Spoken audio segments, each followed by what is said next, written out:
He has no house to return, no warm meal waiting, just a hillside, a dying fire, a sleeping dog, and somehow it's enough. Scotland 1821. A shepherd sits alone on the highest hill for miles. His flock is settled. The wind has finally quieted, and the Highland nights is spreading itself across the sky like something ancient remembering its own name. He has nowhere to be, nothing left to do, just this hill, this fire, the extraordinary darkness full of stars, and tonight let him show you how to rest. The sun left the Scottish Highlands slowly, reluctantly, the way it always did in autumn, as though it knew what it was leaving behind and wanted one final look. The sky above the hills passed through colors that had no proper names: gold first, then amber, then a deep rust orange that spread across the western horizon like something breathing its last warmth into the world, then violet, then the particular blue that exists only in those final minutes before true darkness, deep, luminous, the color of the world holding its breath. Ivan McCabe watched it from the hillside. He always did. 23 years of shepherding these hills, 23 years of watching the sky perform its evening ritual, and still it held him. Still, he stopped whatever he was doing and simply watched. Because some things don't become ordinary no matter how many times you witness them. Some things stay extraordinary by nature. The settling Highland sun was one of those things. He stood at the crest of the hill, the weathered crook in his right hand, a thick wool plaid wrapped across his left shoulder and pinned at the chest, dark brown, almost black with years of weather.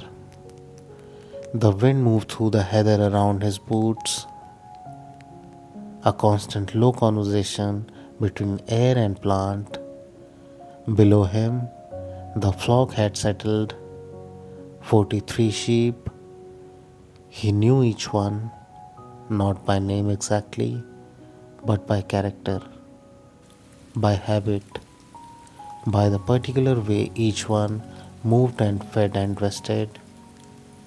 He knew which one drifted toward the eastern slope when rain was coming, which one stayed close when something unseen was moving in the dark, which one simply followed whoever moved first without particular opinion on the matter.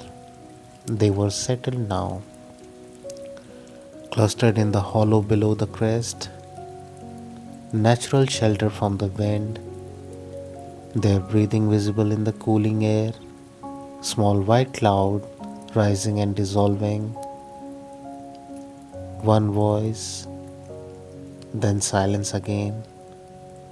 Ivan exhaled slowly, the long breath of a man whose work for the day was genuinely finished, not paused, not interrupted.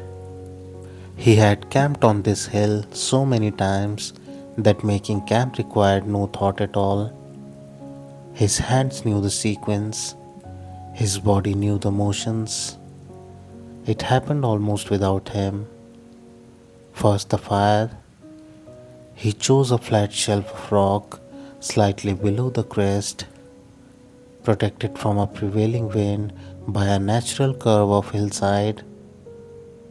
He had used this exact spot perhaps 100 times. The rock was permanently blackened at its center, 100 fires remembered in stone. He cleared loose debris from the fire circle. Three larger stones arranged carefully. Rustle, dry heather pulled from the sheltered underside of a nearby clump. Small sticks of fallen birch broken to length. Then the larger pieces. A section of old fence post he had carried up specifically. Dry and dense. Good burning wood. The kind that held heat long after the flame settled. A spark caught in the dry heather. A tiny orange glow. He leaned close, breathed gently. The glow spread. The heather caught properly. A small flame appeared, uncertain at first, then confident, then established. He fed it carefully, small sticks first, then larger, then the fence post section settled on top. The fire took hold completely, warmth reaching his face immediately. He sat back on his heels, watched it for a moment. There was always this moment, this particular satisfaction. Fire made by hand, warmth created from nothing. One of the oldest satisfactions in human experience. He set a small iron pot on the stones above the flame, water from his leather flask, oats from the cloth bag at his belt, a small handful of dried herbs, thyme mostly, the smell of it releasing immediately into the warm air. He wrapped the plate tighter and waited. The stars arrived while the oats cooked, one at a time, then in groups, then all at once. The way the Highland sky always revealed itself, patient, then overwhelming, without city light for 50 miles in any direction, the darkness was complete. And in complete darkness, the stars became something else, not decoration, not background. The Milky Way appeared directly overhead, a river of ancient light, so dense and bright, it cast faint shadows on the hillside. Ivan had looked at this sky his entire life, from this hill specifically, for 23 years, and still he tilted his head back and simply stared. The fire spoke behind him. A sheep shifted in the hollow below. The wind moved through the heather. He ate the oats slowly, the iron spoon scraping the pot softly. The food was simple, plain, and honest and exactly sufficient. The kind of meal that tastes extraordinary outdoors at night because hunger and cold air have done their work and the body receives everything gratefully. He set the empty pot aside, leaned back against the hillside, the heather behind him yielding slightly under his weight, surprisingly comfortable. He had slept on heather more times than he could count. It was better than straw most nights, better than the thin mattress in the cottage, if truth be told. The fire burned steadily. He watched the flames, the way they moved, always moving, never still, never the same shape twice, yet always recognizably fire. Some things change constantly yet stayed the same simultaneously. He had never found words for that idea, but he understood it completely. Beside him, Mosley curled against his left thigh, a border collie, 4 years old, black and white, currently a single warm weight pressing steadily against him. The dog's breathing slow and even, already deep in whatever dogs dreamed about.